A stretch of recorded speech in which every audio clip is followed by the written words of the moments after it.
Kasabay ng bagong taon, bagong buhay rin ang iniluwal sa mundo ng ilang ginang. May ibang nanay nga na inabot pa ng panganganak sa sasakyan, pati sa palikuran. Nakatutok si Katrina Son. Isa ang Fabella Hospital sa Maynila sa may mga pinakamaraming mga dinadalang nanganganak. Alas 10:30 pa lang kagabi, 5 ina na ang inaasahang manganganak.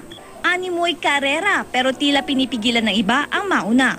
Pero nang malapit ng pumatak ang alas 12 ng hating gabi, lahat nag-cheer para sa mga ina.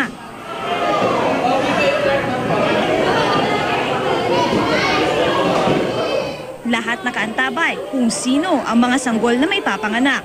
12:01 ng hating gabi unang nanganak si Rochelle Patawaran. Si Rochelle Patawaran, 27-year-old na first baby niya, primary. So she delivered at mga seconds after 12 midnight siya. Isang malusog na lalaking sanggol ang kanyang isinilang. Papangalanan daw niya ang sanggol na Mark Ian na isinunod sa pangalan ng kanyang asawa. Na, kahit pinahirapan mo ko, mahal na mahal pa rin kita. Sobra. 12:15 naman ang sumunod na nanganak si Clara Espicioco. Babae naman ang kanyang anak. May nag-isip na po ba kayo ipapangalan?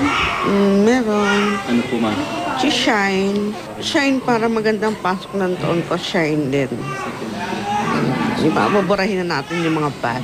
Ang pangatlong sanggol naman ay ipinanganak ng 12:26 a.m. Ang sanggol na babae ay unang anak ni Jonaline Villanueva sa East Avenue Medical Center sa Quezon City. Hindi na umabot sa emergency room ang ginang na ito at sa jeep pa lang napaanak na. Gayon din ang isang ginang sa Iloilo na sa ambulansya naman inabutan ng panganganak. Sa North Cotabato, agad nilapatan ng Lunas ang sanggol na ito matapos siyang mailuwal ng kanyang ina sa Inidoro.